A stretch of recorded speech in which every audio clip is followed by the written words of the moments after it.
Bonjour, alors je suis Nolwenn de la Terre, je suis géobiologue et thérapeute et aujourd'hui j'enregistre cette vidéo pour apporter mon témoignage, pour témoigner de mon parcours de guérison des hypersensibilités environnementales que j'ai connues et notamment du syndrome de l'hypersensibilité aux produits chimiques multiples et de l'hypersensibilité aux champs électromagnétiques. Donc, comme je sais qu'à l'heure actuelle, il est fort probable que certaines personnes soient en recherche de solutions, j'apporte ici dans ces témoignages, parce qu'il va y avoir plusieurs vidéos, le témoignage est relativement long et je souhaite apporter suffisamment de détails pour que ce soit, comment dire, que ça soit utile. Et donc, dans ce témoignage, je vais apporter effectivement différentes pistes de solutions qui peuvent aider aussi bien pour les syndromes que je viens de mentionner, tout autant que pour d'autres maladies chroniques, parce que finalement, les conseils et les solutions qu'en tout cas moi j'ai trouvées pour moi-même, et qui m'ont été utiles, bien, ce sont souvent finalement des solutions, des conseils qui vont aider toute personne en recherche d'améliorer sa santé, son bien-être et de retrouver, s'il y a des équilibres en matière de santé et de bien-être, de retrouver son équilibre. Alors en ce qui me concerne, eh bien, ça a commencé il y a environ une quinzaine d'années, quand, après des travaux de peinture que nous avons effectués dans notre appartement, mon conjoint a commencé à avoir des symptômes, des difficultés respiratoires qui ressemblaient assez fortement à des crises d'asthme. Il avait été asthmatique dans son enfance et son adolescence, mais à l'époque, il ne faisait plus de crise d'asthme. Et puis quelques jours après, c'est à mon tour que j'ai commencé à ressentir aussi des difficultés respiratoires, tant et si bien que très très rapidement, dans les jours qui ont suivi, nous avons décidé de quitter l'appartement parce que moi je ne pouvais plus dormir à l'intérieur, je n'arrivais plus à tenir à l'intérieur. Je dormais sur la terrasse. C'était en début d'été, donc c'était possible. Mais voilà, il a fallu quand même qu'on prenne des mesures assez rapides en urgence pour évacuer finalement notre appartement qui, selon toute vraisemblance, nous rendait malades. Alors évidemment, on est allé voir des médecins, l'un comme l'autre, qui nous ont dit qu'on avait dû être sensibilisés par la peinture. Bon, on avait utilisé une peinture classique. Voilà, je ne vais pas donner de marque, c'est une peinture classique, je pense qu'il y a plein de marques qui ont les mêmes composantes et ça n'a pas véritablement d'importance. Évidemment, nous avons cherché ensuite à comprendre ce qui avait pu se passer et de mon point de vue aujourd'hui, il y a probablement eu une réaction chimique entre la peinture et le support, puisque le mur, enfin l'appartement était assez ancien. On avait retrouvé notamment des tags sur l'un des murs repeints et du coup on a supposé par la suite qu'il y avait une réaction chimique. Peut-être encore d'autres choses, mais en tout cas dans un premier temps c'était la supposition. Les médecins nous ont dit vous avez fortement réagi, mais vous allez retrouver une vie normale, ça va revenir à la normale une fois que vos voies respiratoires vont pouvoir se restaurer, en fait. Donc, nous avons enchaîné ensuite avec un parcours que beaucoup connaissent pour ce qui concerne ces syndromes d'hypersensibilité environnementale, un parcours de recherche de lieux de vie qui pouvait nous correspondre et qui ne risquait pas en fait de nous poser d'autres problèmes de santé. Voilà, donc on a vécu quelques jours par-ci par-là pendant pas mal de temps, jusqu'à trouver un appartement qui nous convenait à peu près, et dans lequel nous avons pu se refaire, on va le dire comme ça, une santé, même si moi je sentais quand même que je restais toujours sensible aux produits chimiques. J'avais quand même constaté que j'avais cette sensibilité. Mon odorat s'était quelque part un peu développé, était devenu plus sensible à tout ce qui était chimique. Mais jusque-là, voilà, ça allait. Et puis, ça s'est passé 1 an et demi à peu près après les travaux de peinture. Nous avons cherché un autre lieu de vie parce qu'on avait décidé notamment de vendre l'appartement dans lequel on avait été malade et dans lequel on n'a jamais pu réemménager parce que les odeurs étaient toujours là malgré le fait qu'on ait refait toutes les peintures. Nous, on était toujours gênés dans cet appartement, donc on a décidé de le vendre. Et du coup, pour pouvoir retrouver toutes nos affaires, il nous fallait trouver un logement plus grand et plus adapté pour trouver notre espace. Et nous avons du coup emménagé dans une maison. Et dans cette maison, c'est allé très très vite. Moi, très rapidement, j'ai remarqué que dans les chambres, il y avait un étage. Dans les chambres du haut, à nouveau, je commençais à avoir des difficultés respiratoires, à me sentir mal et du coup avoir du mal à tenir dans ces chambres, très clairement. C'est allé très très très vite. Très très vite, mon état de santé s'est vraiment énormément dégradé. Donc aux difficultés respiratoires se sont ajoutés des désordres neurologiques du type brouillard mental, plus ou moins des vertiges, de la fatigue bien évidemment aussi, et puis des muqueuses en permanence irritées également. Et j'ai eu la chance, en fait, assez rapidement, dans les premières semaines où j'ai commencé à être aussi malade, j'ai eu la chance que dans mon entourage, parmi mes collègues, l'un d'eux avait entendu parler d'hypersensibilité aux produits chimiques et il m'a donné une plaquette, la plaquette de SOS MCS, qui est une association de malades et qui m'a aidé du coup à comprendre ce qui se passait, à comprendre ce que j'étais en train de traverser véritablement. Donc là, je tiens à dire que dans cette maison, j'étais la seule vraiment malade. Mon conjoint, a priori, lui avait bien récupéré des travaux de peinture et il avait quelques signes de difficulté, de temps en temps au niveau respiratoire, mais très faible. Mais moi, par contre, j'étais très malade, à tel point que ça a été très difficile pour moi d'aller travailler. En plus, à mon travail, il se trouve que on a aussi changé de locaux pour aller emménager dans du neuf, tout fraîchement refait, avec des matériaux super modernes, mais super pas sains du tout. Et du coup, la question s'est aussi posée pour moi de savoir si j'étais en capacité d'aller travailler dans ces nouveaux locaux.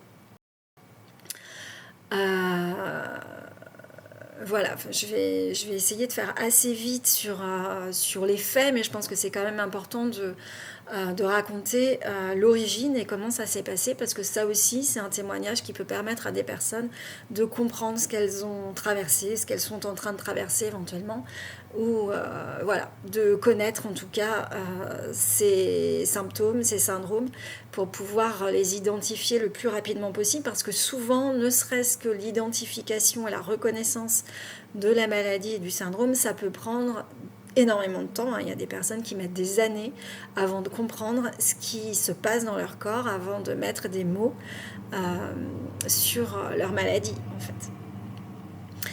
Alors évidemment, je suis retournée à ce moment-là voir des médecins.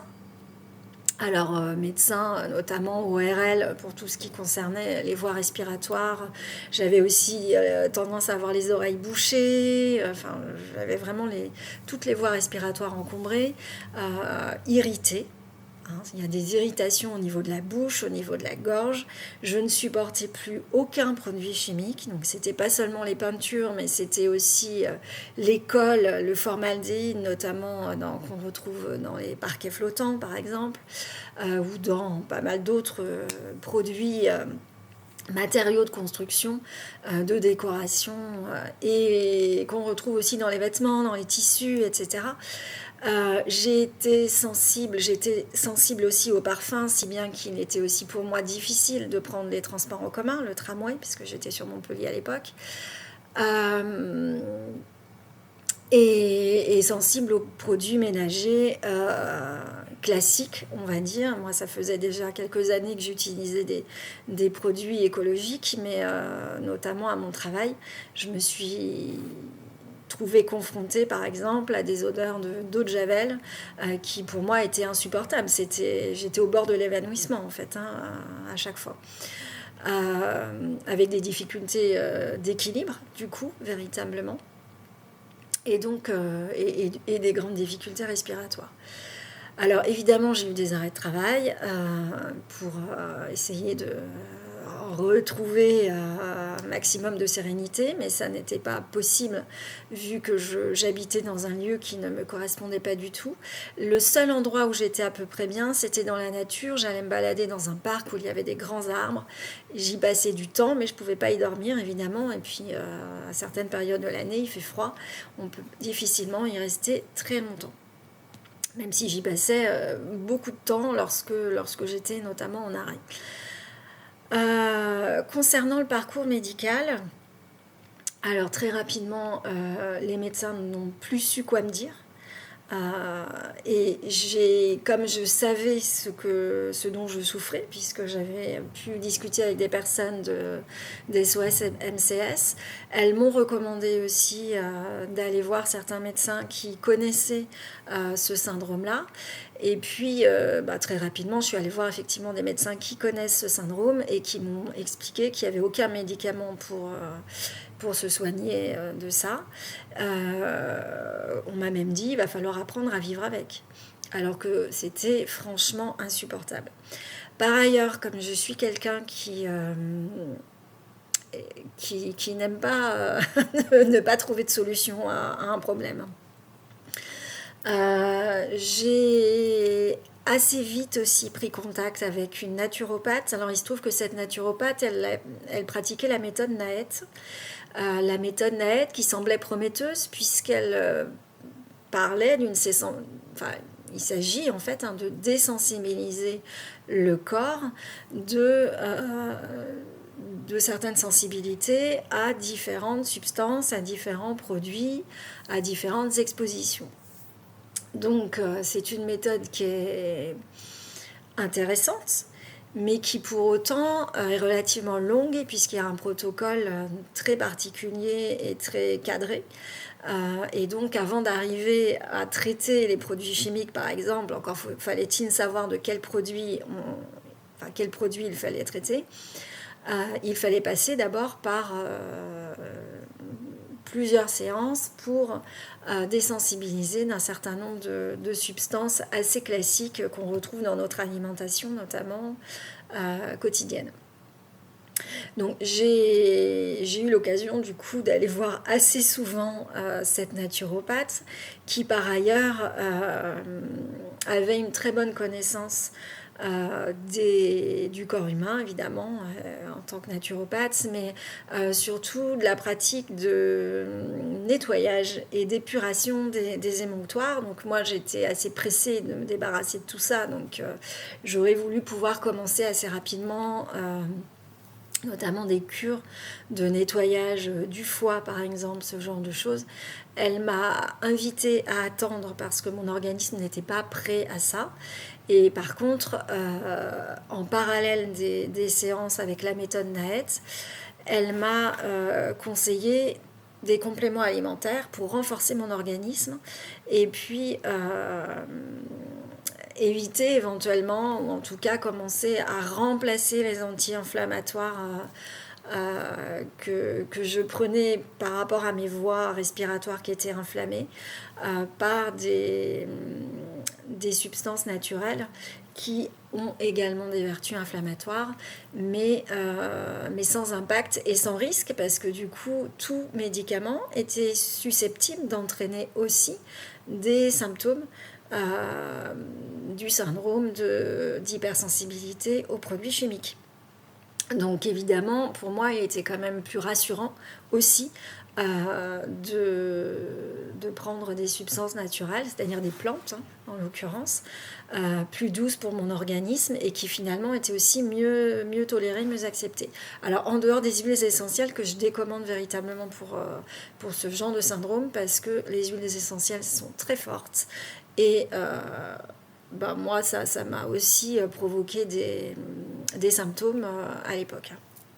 Aujourd'hui, je les ai réintroduits dans, dans mes utilisations de temps en temps, en tout cas quand j'ai certains besoins en termes de bien-être et de santé. Mais à l'époque, j'avais aussi limité les huiles essentielles. Alors, quand il s'agit des solutions, parce que je vois que j'ai commencé assez rapidement à parler de certaines solutions, la première des solutions d'urgence, c'est évidemment l'éviction. Que ce soit pour le syndrome d'hypersensibilité aux produits chimiques, dont je suis en train de parler, mais aussi pour le syndrome d'électro-hypersensibilité, dont je vais aussi parler tout à l'heure, puisque ça a été, j'ai envie de dire, le deuxième effet qui se coule, puisque à force d'être mal, c'est-à-dire qu'en fait mon système immunitaire a chuté considérablement quand j'étais dans cette maison. Donc non seulement j'ai été très malade des produits, avec les produits chimiques et donc les émanations que je respirais tous les jours dans cette maison, mais aussi petit à petit, eh bien, je me suis rendu compte que je devenais hypersensible aux ondes électromagnétiques, aux champs électromagnétiques, parce que j'étais dans une maison mitoyenne, qu'à côté il y avait de la Wi-Fi et qu'en plus j'avais pas forcément fait attention moi-même au départ. Et on avait laissé la Wi-Fi notamment sur la box. Donc tout ça pour dire que la première des mesures à prendre dans le cas de tel syndrome, c'est évidemment l'éviction. Alors on évite tous les produits chimiques chez soi. Vraiment, hein, on élimine un à un tout ce qui va nous provoquer des malaises. Alors évidemment, c'est beaucoup plus compliqué pour tout ce qui est matériaux de construction en soi, parce que c'est surtout quand on est locataire, ce qui était mon cas, impossible de refaire les murs, les parquets, etc. Enfin, c'était évidemment trop coûteux. Mais par contre, on évite tous les produits ménagers chimiques, on évite les parfums, on évite les cosmétiques chimiques, on évite de la même manière, parce que je suis aussi devenue sensible au maquillage, y compris le maquillage avec des marques bio. Ou les produits pour les cheveux, hein, les teintures pour les cheveux, de la même manière. Enfin voilà, tout ce qui est cosmétique, tout ce qui est produits ménagers, tout ce qu'on va introduire, donc évidemment pas d'encens, pas de parfum d'ambiance, etc. On élimine le plus de choses possible. Parce que c'est la seule manière de permettre à notre organisme de se stabiliser. Et c'est exactement la même chose vis-à-vis des ondes électromagnétiques. À partir du moment où on commence à avoir les premiers symptômes, ça veut déjà dire que notre système immunitaire est trop faible pour supporter davantage, et donc il est plus qu'urgent en fait d'éliminer dans son entourage immédiat toutes les ondes électromagnétiques. Alors ça veut dire évidemment le Wi-Fi, chez soi au moins, parce que chez les voisins c'est plus compliqué bien entendu, le téléphone sans fil, qu'il s'agisse du DECT, le téléphone sans fil domestique, ou le téléphone portable, tous les appareils qui fonctionnent sans fil. Évidemment, il y en a de plus en plus. Hein. Donc le micro-ondes, que je n'ai jamais utilisé, mais bon, ça va de soi aussi. Il n'y a aucun appareil sans fil, ou même le micro-ondes, qui soit safe, entièrement sain. C'est impossible, puisque tout appareil, par nature, enfin, de fait, émettent des ondes, donc deviennent potentiellement dangereux pour notre organisme. En tout cas, quand on est à ce stade de fragilisation, à ce stade, c'est-à-dire que notre système immunitaire est tellement faible qu'il n'est pas du tout en état de supporter quoi que ce soit. Alors évidemment, quand on parle d'ondes, on ne parle pas seulement du sans fil, on parle aussi du filaire. Et là, ça devient plus compliqué parce que ce sont toutes les ondes qui sont émises par les appareils branchés sur le circuit électrique ou même par le circuit électrique lui-même. Alors à l'époque, on n'avait pas encore le compteur Linky, maintenant on l'a, donc il y a un risque encore plus important puisqu'il y a encore plus d'ondes dans le circuit électrique. Mais ce qui est important en fait quand on parle d'éviction, c'est de penser vraiment à tout ça, et donc à éloigner par exemple sa tête de lit du circuit électrique, donc des prises, des interrupteurs, etc. Et puis à prendre certaines mesures d'éviction. Si vous allez voir sur mon blog, j'ai un article avec des mesures d'éviction en termes de champs électromagnétiques notamment. Et puis vous retrouvez véritablement toutes ces mesures d'éviction sur les recommandations émises par les associations de malades. Donc je vous ai cité tout à l'heure SOS MCS pour les personnes qui sont atteintes du syndrome d'hypersensibilité aux produits chimiques. Mais pour l'hypersensibilité aux champs électromagnétiques, il y a aussi des associations. Je pense notamment à Robin des Toits, Prix Artem. Il y en a d'autres, puisque les personnes atteintes d'hypersensibilité environnementale sont quand même de plus en plus nombreuses. C'est aussi pour ça que je tiens à faire ici mon témoignage.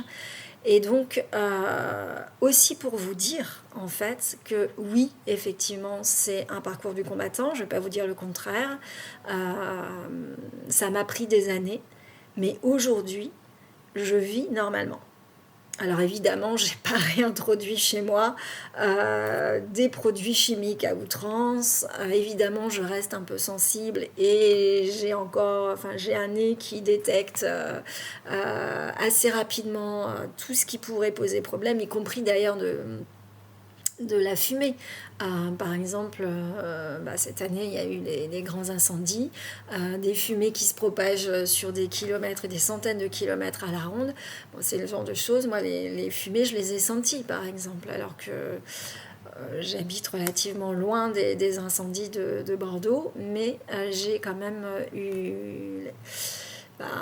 ressenti ces fumées. Je sais que j'étais pas la seule et je sais que ce n'est pas exclusivement les personnes hypersensibles qui les ont ressenties. Mais c'est évidemment des choses qui viennent, je vous expliquerai, je pense, dans une autre vidéo, comment ça fonctionne dans notre organisme, parce que c'est important de comprendre en fait ce qui se passe dans notre organisme et pourquoi on est malade et pourquoi notre système immunitaire aussi chute considérablement face à ces expositions.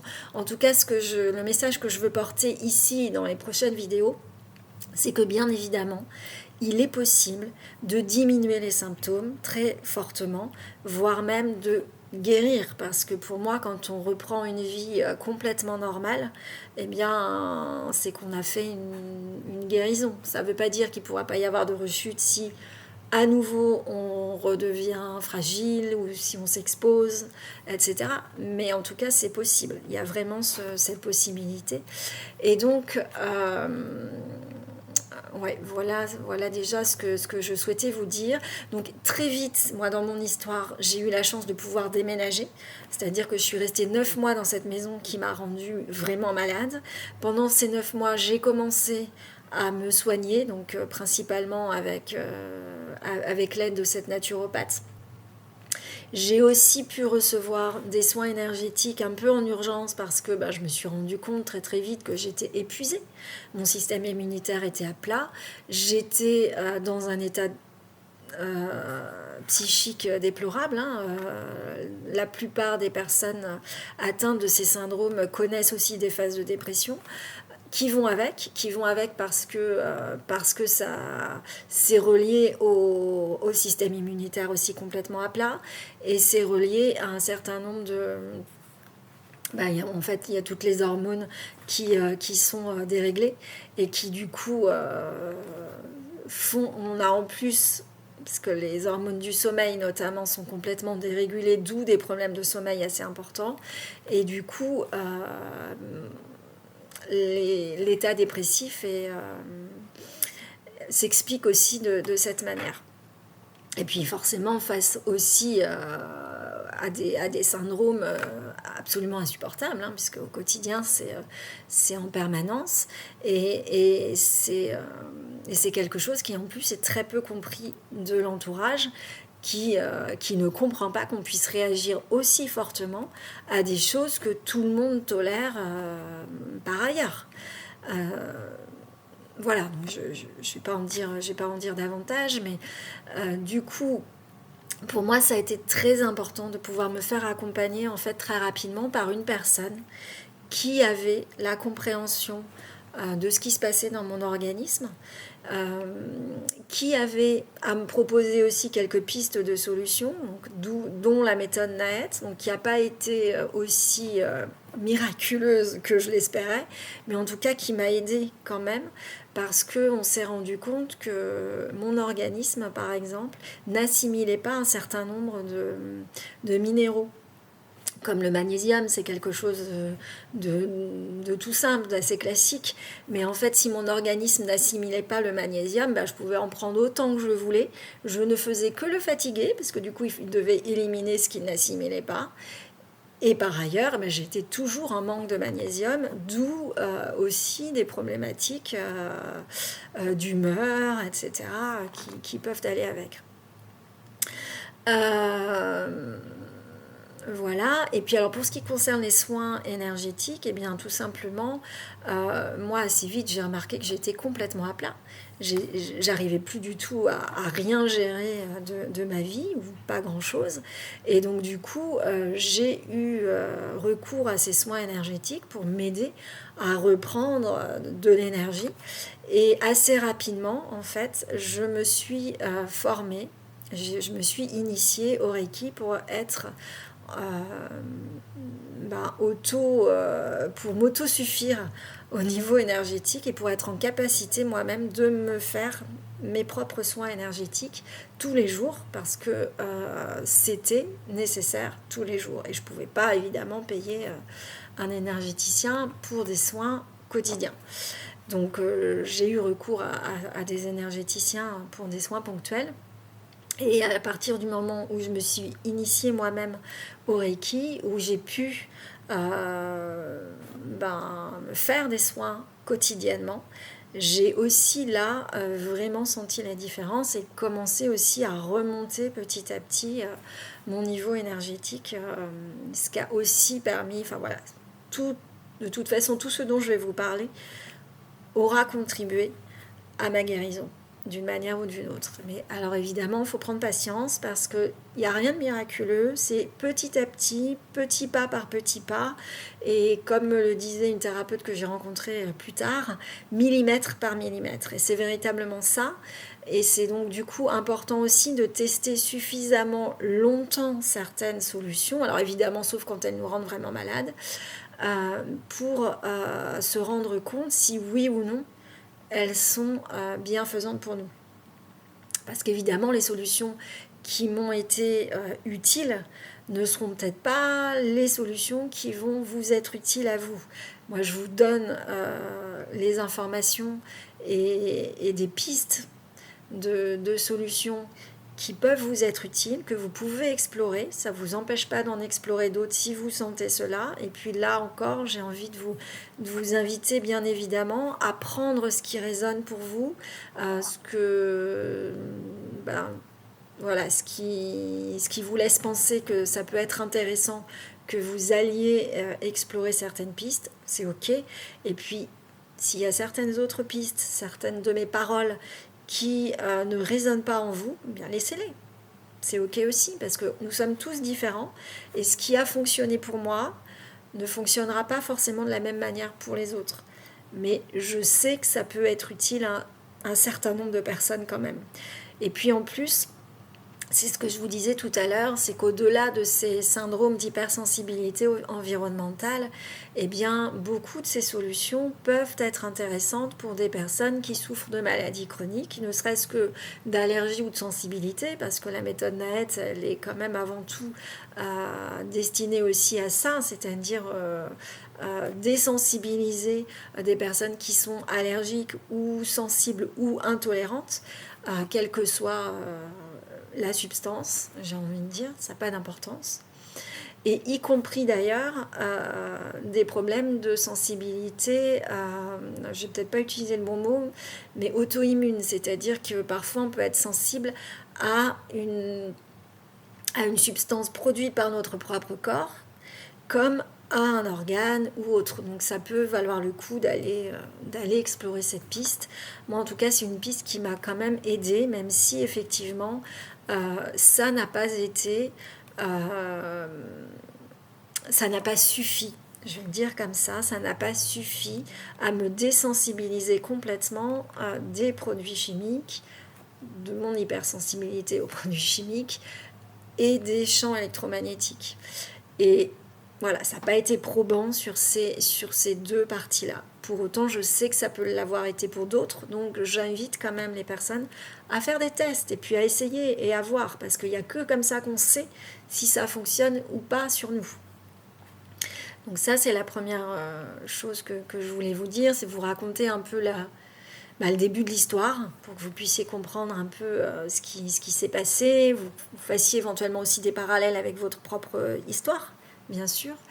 Et puis, je vous raconterai par la suite un certain nombre de choses. Donc, retenez quand même que la première solution en cas d'hypersensibilité environnementale, c'est l'éviction. C'est l'éviction. La deuxième solution, et j'en parlerai dans une autre vidéo, parce que je ne veux pas faire de vidéo trop longue, c'est la complémentation au niveau alimentaire, et c'est éventuellement aussi la refonte de son régime alimentaire, si nécessaire. Ça, je vais vous en parler aussi, probablement dans ma prochaine vidéo.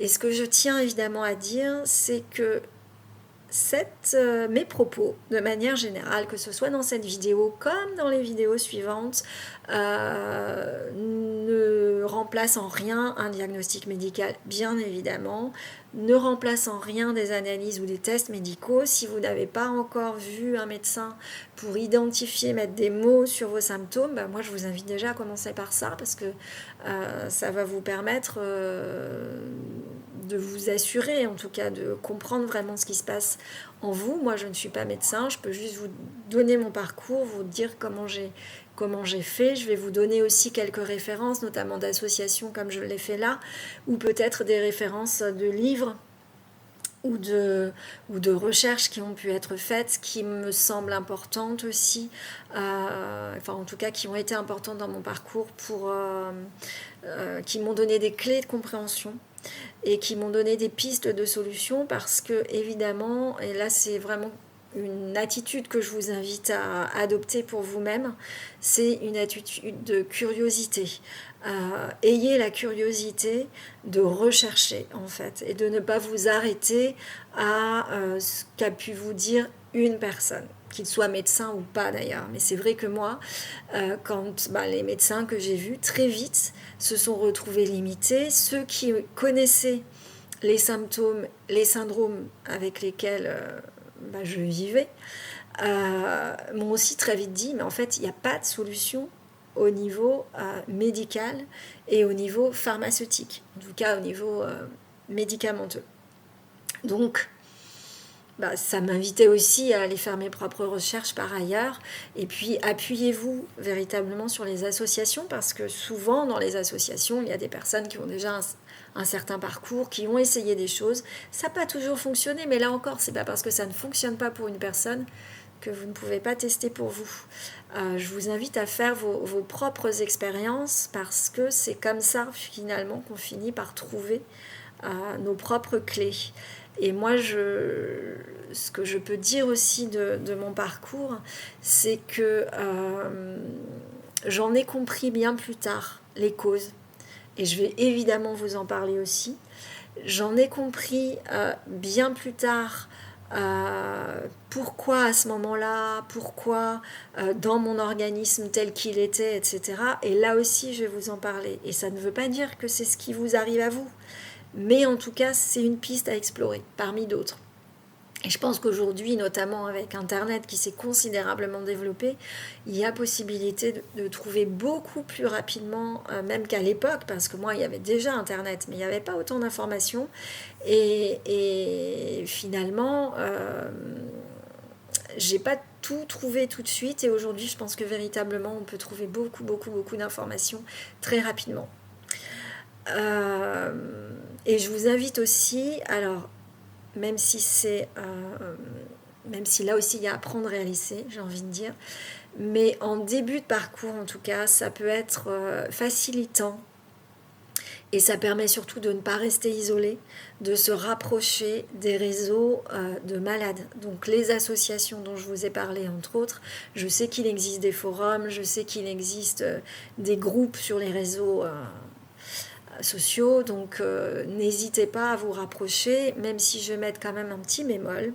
C'est rapprochez-vous de ces réseaux parce qu'ils peuvent être soutenants et surtout au début, quand on a besoin de comprendre, quand on a besoin de ne pas se sentir seul et isolé, quand on a besoin d'informations pour pouvoir informer notre entourage, leur dire et leur expliquer que non, ça n'est pas dans la tête, contrairement à ce qu'ils pourraient penser, parce que ça n'est effectivement pas dans la tête, en tout cas pas là où on voudrait bien nous faire croire que ça l'est. Je vous en dirai davantage aussi sur là-dessus. Euh, Par contre, faites attention quand même de ne pas vous laisser enfermer par la maladie. Parce que ça, c'est véritablement un écueil dont je vous parlerai certainement aussi dans d'autres vidéos.